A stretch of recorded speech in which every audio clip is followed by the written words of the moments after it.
union and the sub-slave mentality. An analysis of the abusive union as a perpetual cycle of violence and exploitation. This will protect you from their bullets. Thank you. Be safe. The current generation must choose the samurai's setana and the architect's wisdom to establish the supremacy of the federal constitution. The mandate of heaven is political science, not magic. Warlordism and chaos are the historical penalty.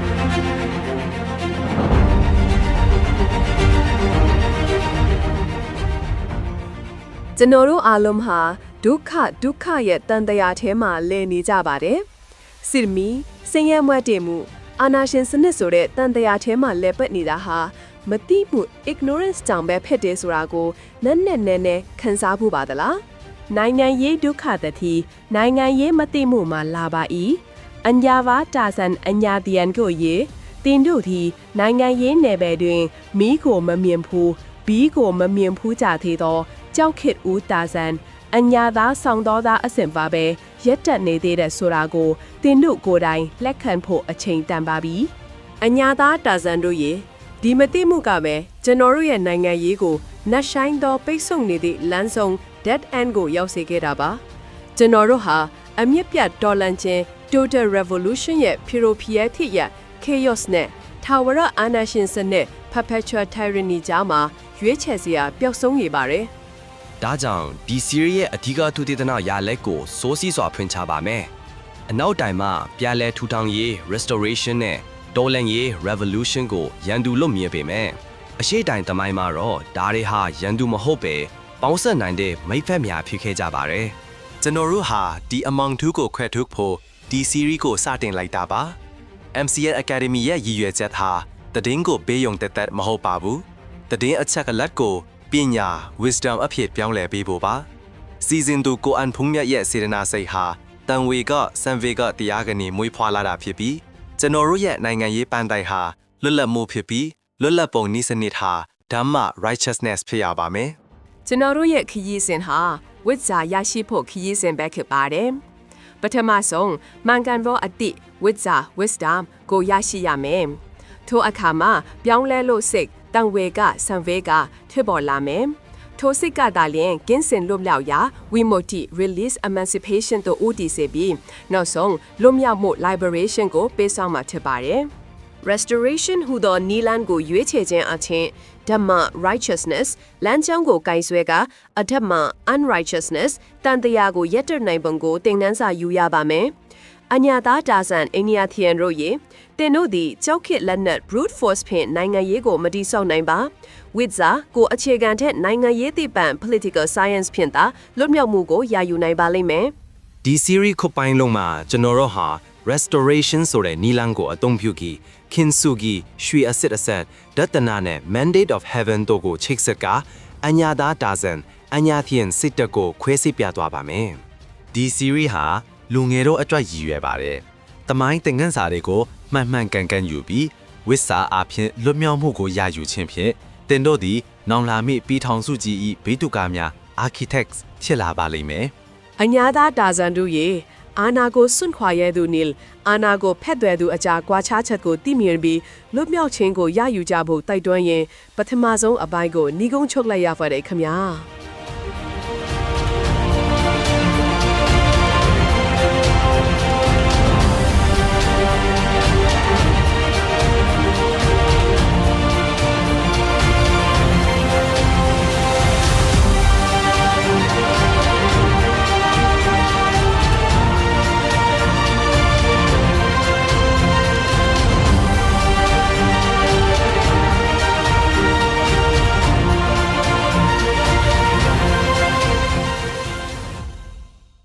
ပထမအပိုင်းမှာကျွန်တော်တို့ဟာဝိစာ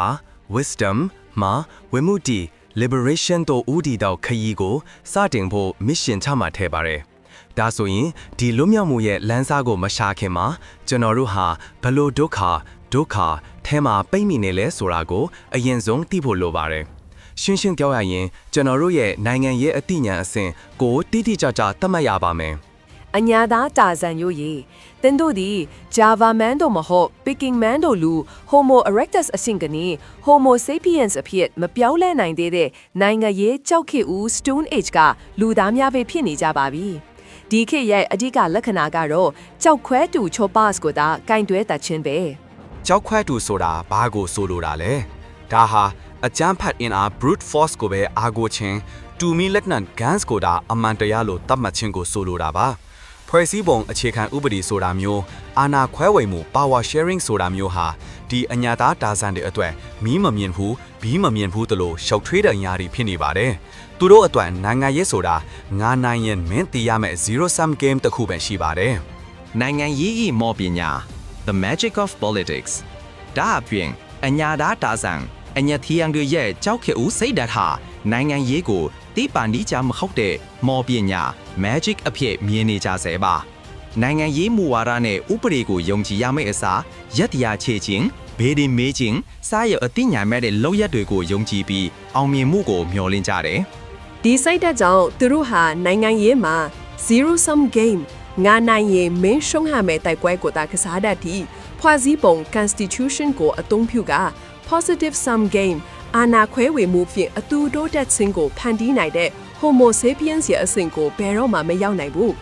ဒါဟာအညာသားတောင်ဆန်တွေရဲ့အကြီးမားဆုံးစင့်ကဲပြောင်းလဲမှုစင့်ခွာချက် evolutionary challenge ဖြစ်ပါတယ် Plato ၏နိုင်ငံရေးကူ Plato's political cave လွန်ခဲ့တဲ့နှစ်ပေါင်း2400က Greek တသနာပညာရှင် Plato ကဂူပိုဥပမာ the cave analogy ကိုရှင်းပြခဲ့ပူပါတယ်အညာသားတာဇန်တို့ရေတင်တို့ဟာဂူထဲမှာခြေချွင်ခတ်ခံထားရတယ်နောက်မှမီးပုံရှိတယ်တင်တို့မြင်နေရတာကနိုင်ရန်ပေါ်ကအရိပ်တွေ shadow star ထိတယ် ဒီနေ့ခေတ်ညီမအနိုင်နဲ့အီမှာလည်းဒီလိုပါပဲဝါဒဖြန့်မှု propaganda တွေတစ်ဖက်သက်အာဏာဆွဲလာမှုတွေလက်စားချေလိုစိတ်တွေဟာနိုင်ရန်ပေါ်က shadows တွေပဲဖြစ်ပါတယ်ကျွန်တော်တို့ရဲ့အညာသားတာဆန်ခေါင်းဆောင်တွေနဲ့ပြည်သူတွေဟာဒီအရေးတွေကိုပဲအမှန်တရားလို့ယုံကြည်ပြီးတယောက်နဲ့တယောက်ရန်တိုင်းနေကြတယ်သူတို့ဟာတူမီလက်နက်ကပေးတဲ့အင်အားဆိုတဲ့အရေးကိုပဲပိုက်ပြီးပျော်ရွှင်နေကြပါတယ်အမှန်တရားဆိုတာဂူအပြင်ဘက်မှာရှိတဲ့လင်းနေတဲ့နေយ៉ាង alignment ပါဒါဖွဲ့စည်းပုံတရားမျှတမှုအာဏာခွဲဝေမှုဆိုတဲ့နိုင်ငံရေးတိပတ်မှာဒီအရေးတွေကနေလွတ်မြောက်ဖို့ evolutionary challenge ကိုကျွန်တော်တို့ရင်ဆိုင်ရပါမယ်Homo erectus ကနေ Homo sapiens စီတို့ကူးပြောင်းခြင်းဟာကြောက်ခွဲတူကိုစွန့်ပစ်ပြီးဉာဏ်ပညာကိုရယူဖို့ပဲဖြစ်ပါတယ်။ဒါကြောင့်ကျွန်တော်တို့ restoration ဆိုတဲ့နည်းစနစ် methodology လိုအပ်ပါတယ်။ Singhai revolution လို့ဖျို့ဖျက်မထိစေဖို့ဒါဟာတောင်တက်လမ်းညွှန်ကြိုးလိုပါတယ်။နောက်အပိုင်းမှာဒီအညာသားတာဆန်တွေဘာကြောင့်ဇွတ်ပီထောင်စုထဲမှာစက်ပိတ်မိနေတာလဲဆိုတဲ့သူတို့ရဲ့စိတ်ပိုင်းဆိုင်ရာယောဂဗီဒ psychopathology ကိုပိုပြီးနက်နဲ့စစ်ဆေးတော့မှထင်ပါတယ်ခင်ဗျာ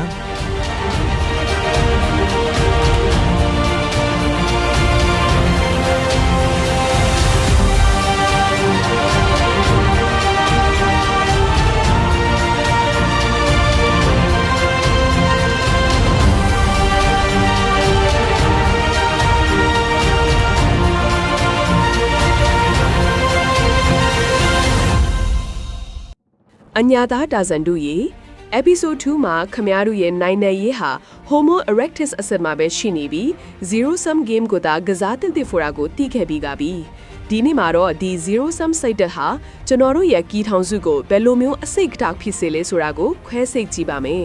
ဒီတောင်စုစိတ်ဓာတ်ဆိုတာတန်တူရီတူမိတ်ဖက်များ equal partners အနေနဲ့ပေါင်းစည်းတာကိုဆိုလိုပါတယ်ဒါပေမဲ့အညာသားတာဇန်ရဲ့စိတ်ထဲမှာတော့ဇွတ်ပီတောင်စု Stepoli together ဆိုတဲ့အယူအဆဟာခြုံတပေါက်စိတ်တက်ကနီပေါက်ဖွာလာခဲ့ပါတယ်။တစ်ကေစိတ်ထက်နဲ့အကျန်းဖက်ဆက်ဆံရေးတန်တရားခမရတို့ရဲ့လူမှုယဉ်ကျေးမှုပါကိုကြိုက်လို့အဖိုးအခါပေးစရာမလိုပဲလာခတ်နေတာလို့သဘောထားတဲ့ကကြိုက်ကုန်းမှာလို့ပန်းစကားယဉ်ကျေးမှုမျိုးရှိခဲ့တာဟာနိုင်ငံရေးကိုဘလို့ရှုမြင်လဲဆိုတာကိုဖော်ပြနေပါတယ်။တိုင်းရင်းသားပြည်နယ်တွေကိုတန်းတူမိတ်ဖက်အထစ်မမြင်ဘဲအခန်းပတ်အမျက်ထုတ်ခြင်း free exploitation အထွတ်ထားရှိတဲ့ပိုင်ဆိုင်မှုလို့သဘောထားခဲ့ကြပါတယ်ဒီ KK စိုက်dat ဟာပြည်ထောင်စုဆက်ဆံရေးကိုမိဖတ်ဆက်ဆံရေးမှာအကျန်းဖတ်ဆက်ဆံရေးတန်တရား abuser slave cycle အဖြစ်လုံးဝပြောင်းလဲတည်ထဲပါတယ် အာနာကိုဖတ်သွယ်ထားသူ abuser ကပြည်နယ်များကိုပိုင်ဆိုင်မှု property အဖြစ်ရှုမြင်ပြီးကျွန်ခံသူ slave ကလည်းထိုအနိုင်ကျင့်မှုကိုလက်ခံခြင်းဒီပင်အညာသားတာဆန်စိတ်ဓာတ်ဤအကြီးမားဆုံးအမောင်ထူးဖြစ်ပါတယ် ဒီအချက်ရဲ့အဓိကအမြစ်ကတော့လူမှုစာချုပ် social contract ကိုလေးစားခြင်းမရှိတဲ့စိတ်သက်ပါပဲ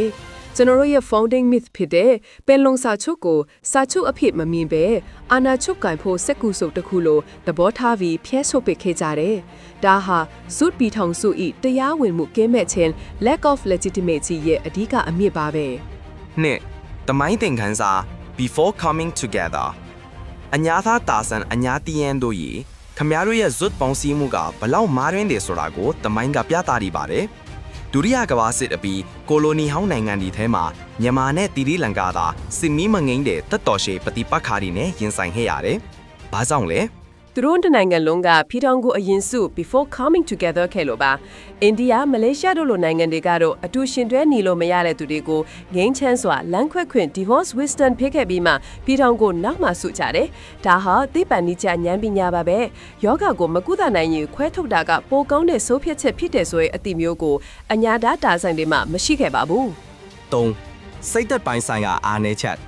ဒီလိုတမိုင်းအမားကိုလုတ်ခဲ့တဲ့အညာသားတာဆန်တို့ရဲ့စိတ်သက်ကဘလောက်အထိရင့်ကျက်မှုမရှိလဲဆိုတာကိုသူတို့ရဲ့နေစဉ်သုံးစကားတွေကပြသနေပါတယ်။ကိုလိုနီကျွန်အဖြစ်ကယုံထွက်ခဲ့ပြီးမြဲကျုံကမွေရဲ့တာလို့ကျွန်းတပေါက်စိတ်သက်ကိုဆွဲမြဲနေခဲ့တယ် ဥပမာအားဖြင့်ခလေးကလာဆိုတာခလေးအတွေးမျိုးနဲ့တာဝန်ယူတာဝန်ခံမှုမရှိခြင်းကိုရည်ညွှန်းတယ်မဟုတ်တယုတ်ဆိုတာကတော့လင်းလည်မှုမဟုတ်တောင်းတရာလုပ်ခြင်းကိုဆိုလိုတယ် ဒီလိုတာဝန်ယူမှုမရှိ irresponsible ရိုးသားမှုကဲမဲ့ကျွန်းတပေါက်စိတ်သက်နဲ့ SWAT ပီထောင်စုကိုဆက်လက်ထိန်းသိမ်းနေတဲ့၍ခမည်းတော်ဟာ NTN ဂူရဲတော်နေဘယ်တော့မှလွတ်မြောက်မှာမဟုတ်ဘူး နောက်အပိုင်းမှာတော့ဒီလိုတရားဝင်မှုကင်းမဲ့ခြင်းနဲ့အမားတွေအတွက်သမိုင်းနဲ့စကြဝဠာကဘလို့အပြစ်ဒဏ်ချမှတ်နေတယ်ဆိုတာကိုမိုးနဲ့မြီဤအမိန့်တော် Mandate of Heaven နဲ့ချိတ်ဆက်ပြီးဆက်လက်ခွဲခြမ်းစိတ်ချသွားပါမယ်ခင်ဗျာ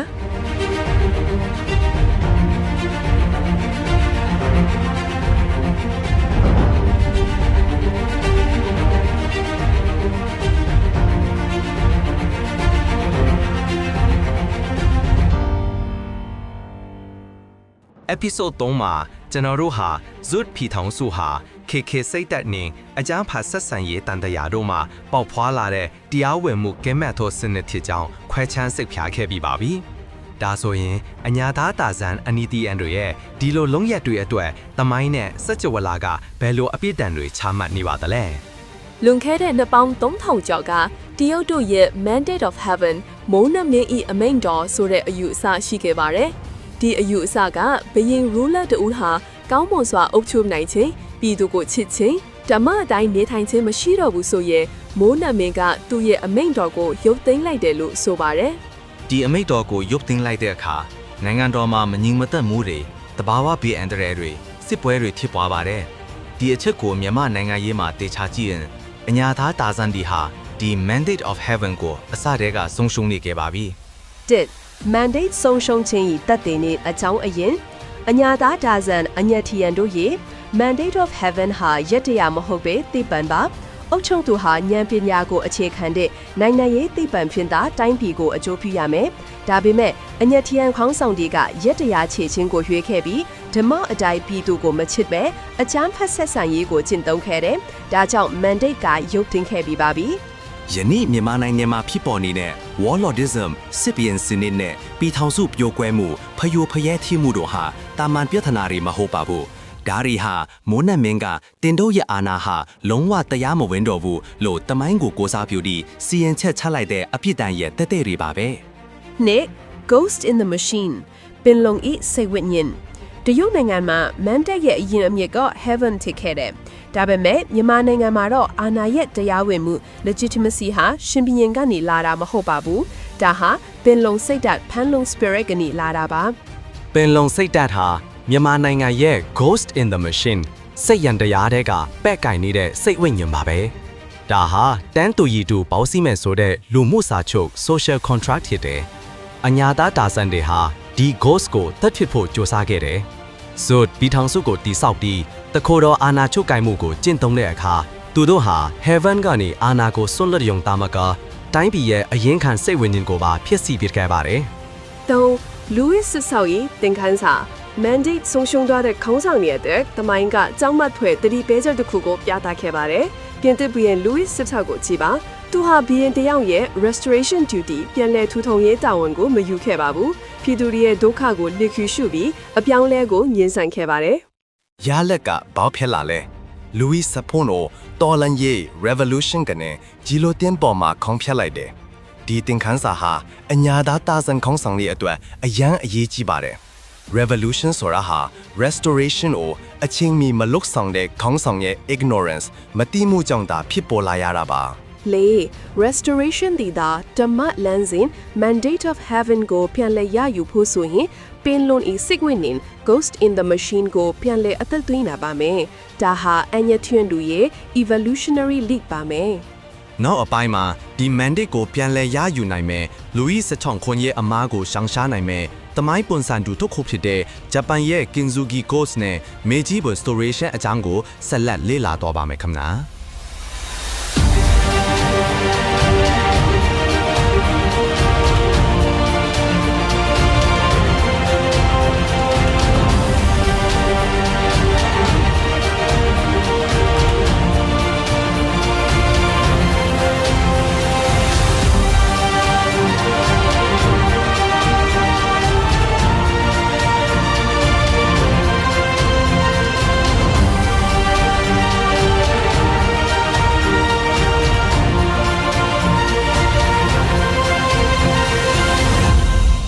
အညာသားဒါဇန်အညာတင်းတို့ရဲ့ episode 4မှာကျွန်တော်တို့ဟာ mandate of heaven ဆုံးရှုံးသွားတဲ့အခါ Louis 16လို့အပြောင်းအလဲကိုငင်းဆန်တဲ့ခေါင်းဆောင်တွေဘယ်လိုတမိုင်းအပိတန်ခံရတယ်ဆိုတာကိုလေ့လာခဲ့ပါတယ်အမားကိုသိပြီဆိုရင်မှန်ကန်တဲ့ restoration ပြန်လည်ထူထောင်ရေးကိုဘယ်လိုလက်ဆောင်ရမလဲဆိုတဲ့တမိုင်းပုံစံတူ historical blueprint ကိုရှာဖွေရပါမယ် ဒီ blueprint ဟာဂျပန်နိုင်ငံရဲ့မေဂျီပြန်လည်ထူထောင်ရေးမေဂျီ restoration ပါပဲဒါဟာအညာတီယန်တို့ရဲ့ evolutionary leap ကိုအောင်မြင်စွာခွန်ဟူနိုင်မဲ့နီလန်းပဲဖြစ်ပါတယ်တရုတ်ရဲ့ Sinhai revolution လို့ဖျို့ဖျဲမဖြစ်ဖဲပြင်သစ်လို့တွေးထွက်တန်ယိုမဖြစ်ဖဲအခြေခံစနစ်ကိုအပြောင်းအလဲလုပ်ခဲ့တဲ့ဉာဏ်ပညာပါပဲ did Trojan horse မဟာဗျူဟာနဲ့ Cortesis ဤသက်တည်မေချီပြောင်းလဲထူထောင်ရေးဟာကျွန်တော်တို့ရဲ့ Cortesis ကိုသက်တည်ပြခဲ့ပါတယ်။သူတို့ကနာမည်ကို restoration ဘယင်ကိုအာဏာပြန်အပ်ခြင်းလို့ပေးခဲ့တယ်။ဒါပေမဲ့ဒီနာမည်ဟာတော်လန်ရေး revolution ကိုခိုးပြီးသွင်းယူလာတဲ့မြင်းပြောက်ဒေတာ Trojan horse တာဖြစ်ပါတယ်။ အညာသားဒါဇန်အန်နီယက်ချီယန်ကိုယီမေဂျီခန်းဆောင်တွေရဲ့ဉာဏ်ပညာကပါလေသူတို့ဟာ warlord စစ်ပရင်တွေကိုအာဏာပေးပြီးနိုင်ငံကိုဖျရိုဖျက်ဖြစ်စေမဲ့အစားဘရင်ဆိုတဲ့တမိုင်းဝင်တရားဝင်မှု historical legitimacy ကိုရွေးခဲ့ကြလေဒီလိုလုပ်ခြင်းအပြင် mandate of heaven ကိုချက်ချင်းပြန်လဲရယူနိုင်ပြီးတည်ငြိမ်မှု stability ကိုဦးစားပေးခဲ့တယ်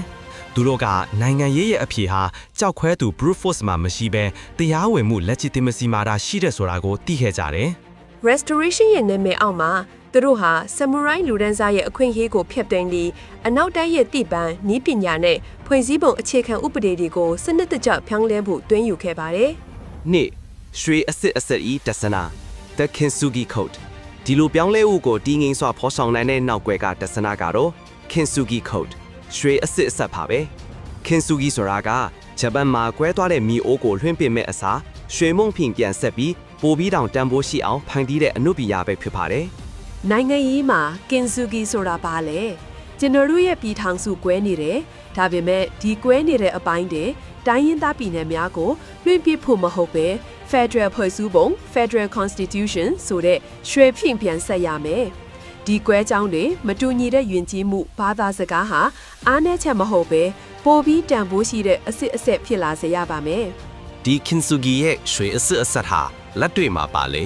ဒါဟာစီးပွားရေးနဲ့နိုင်ငံရေးဆိုင်ရာဗဟိုချုပ်ကိုင်မှု short ချခြင်း economic autonomy and political decentralization ပါပဲအညာသားတာဆန်တွေနှစ်ပေါင်းများစွာလှုပ်ခဲ့တဲ့ဗဟိုချုပ်ကိုင်မှုတင်ကျက်ခြင်းဟာပြည်ထောင်စုကိုကွဲစေခဲ့တဲ့ Kintsugi ကတော့ကွဲပြားမှုတွေကိုအားသာချက်အဖြစ်မြင့်တင်ပေးတဲ့နီလန်ပဲဖြစ်ပါတယ် 3. Samurai ဤဆွန်လွတ်မှု The Sacrifice Restoration အောင်မြင်ဖို့အတွက်အရေးအကြီးဆုံးအချက်ကတော့ Restoration အောင်မြင်ဖို့အတွက်အရေးအကြီးဆုံးအချက်ကတော့ Samurai တွေရဲ့ဆွန်လွတ်အနစ်နာခံမှုပါပဲ သူတို့ဟာတစ္ဆာဆောင်တီးမှုကိုအဓိကထားပြီးနိုင်ငံတော်ရဲ့အနာဂတ်အတွက်ကိုချိုးစီးဝါနဲ့နှစ်ပေါင်းရာချီရရှိခဲ့တဲ့လူမှုအခွင့်အရေး social privileges ကိုဝမ်းမြောက်ဝမ်းသာဆွတ်လွတ်ခဲ့ကြပါတယ် ဒီအချက်ဟာအညာသားတာဆန်ခေါင်းဆောင်တွေနဲ့တိုက်ရိုက်ဆန့်ကျင်နေပါတယ်သူတို့က KK စိတ်ဓာတ်နဲ့ဇွတ်ပီထောင်းစုကိုကင်ဆွဲပြီးကိုချိုးစီးပွားကိုတာကြည့်ခဲ့တယ်လူဤစဖွန်လိုပဲ restoration ကိုညှင်းဆန်ပြီး warlord လိုရပ်တည်ခဲ့ကြတယ် အညာသားတာဆန်အညသီယန်တို့ရေကင်းဆူဂီ blueprint ကိုရပြီဆိုရင်နောက်ဆုံးအပိုင်းမှာဆာမူရိုင်းလိုရေးရေးရင်ရွေးချယ်နိုင်ဖို့လိုပါတယ် revolution ကိုတင်းကျင်စွာဆောင်ရွက်မလားဒါမှမဟုတ် warlord လိုဆက်ရက်တီးပြီးတမိုင်းရဲ့အမိုက်ပုံထဲရောက်မလားနောက်အပိုင်းမှာဒီဘိတ်သူကရွေးချယ်မှုအကြောင်းဆွေးနွေးသွားပါမယ်ခင်ဗျာ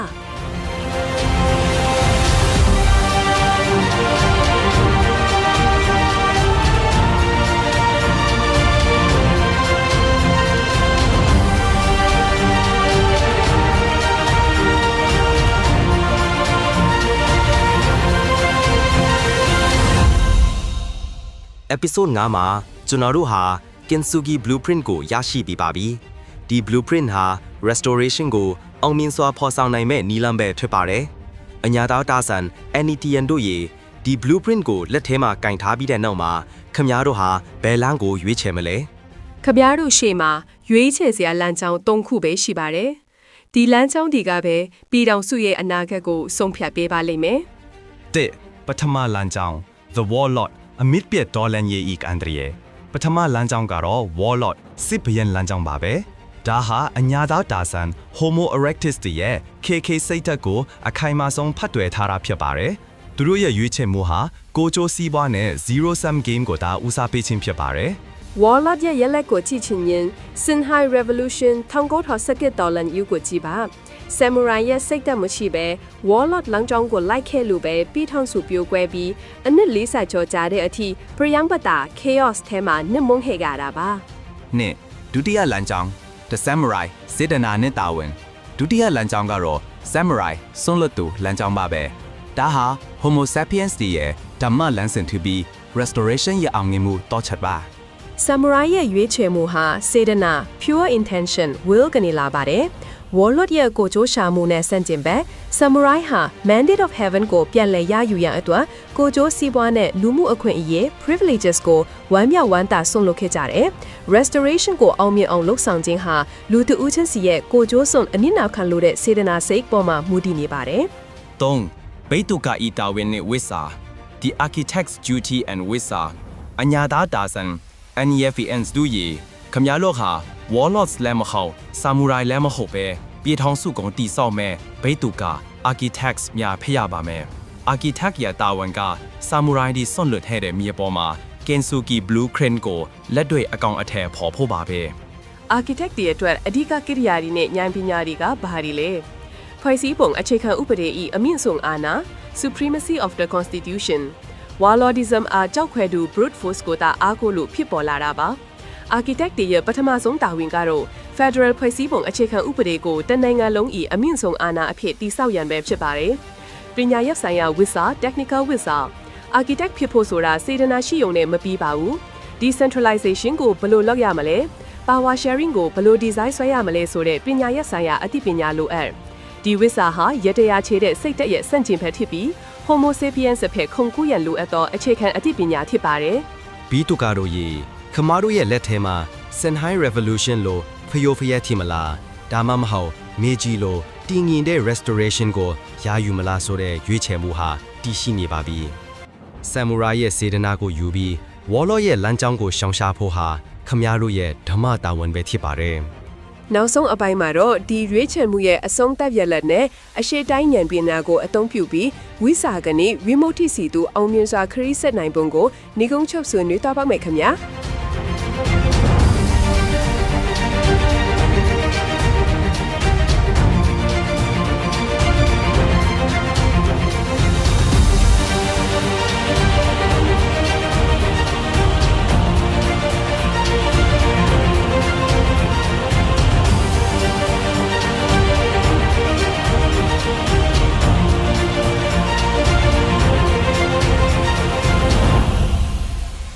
အညာသားတာဆန်အញ្ញသီယန်တို့ရေ ကျွန်တော်တို့ရဲ့ Wizard Wisdom မှာ Wimutti Liberation တို့ခရီးစဉ်ဟာဒီနေရာမှာနေကုန်းချုပ်ပါသည်ခွန်ပိုင်းကြတဲ့ဒီခရီးမှာကျွန်တော်တို့ဟာ Homo erectus ဤအမဟောင်ထူးမှာ Homo sapiens ဤအလင်းရောင်စီတို့ဦးတည်ခဲ့ပါတယ်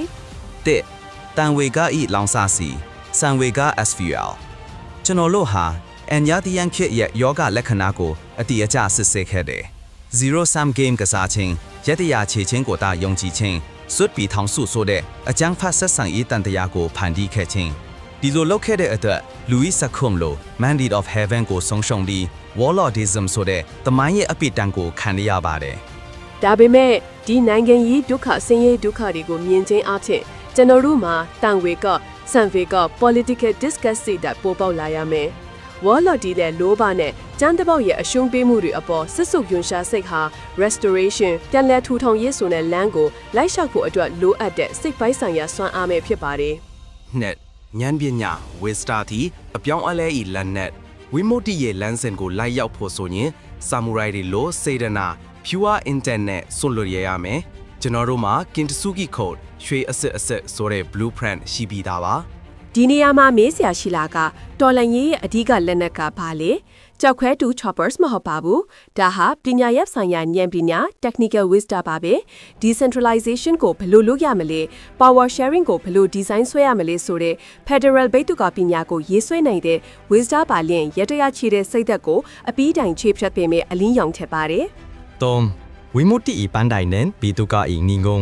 ဒါဆိုရင် Wimutti Liberation ဆိုတာဘာလဲဝိမု tti ဆိုတာနိုင်ငံရေးမှာတည်ငြိမ်အောင် Federal ဖွဲ့စည်းပုံအခြေခံဥပဒေ၏အမြင့်ဆုံးအာဏာ Supremacy of the Federal Constitution ပါပဲ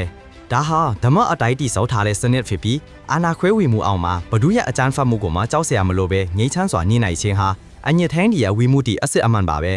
အညာသာတာဇန်ဆိုတဲ့အမီနာမကိုဒီနေ့ကစပြီးစွန့်ပစ်လိုက်ပါတင်တို့ဟာ samurai တွေလိုစေတနာရှိတဲ့ Federal ဓမ္မဘီတုက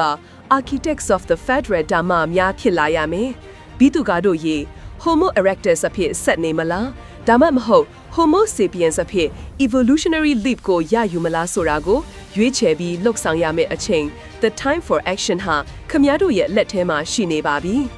ကျွန်တော်တို့ Anyatian Enlightenment Series ရဲ့ combine ကြခီးစဉ်ကိုဒီမှာပဲအဆုံးသတ်လိုက်ပါပြီဒီအစီအစဉ်ကပေးရတဲ့ဝိချာကိုကိုယ်ကင်ဆွဲပြီးဝိမု tti ရဲ့လမ်းကိုရဲရဲရင်ရင်ရှောင်လန်းနိုင်ပါစေလို့ဆန္ဒပြုပါတယ်ကျွန်တော်တို့ရဲ့အရှိတိုင်းပြန်လည်ထူထောင်ရေးနဲ့ဒေါ်လာရေးအဖို့အမြင် series တစ်ခုလုံးကိုစောင့်မျှော်ကြည့်ရှုကြဖို့နားဆင်ကြဖို့အားပေးတိုက်တွန်းရေးညီကုန်းချုပ်လိုက်ပါတယ်ခင်ဗျာ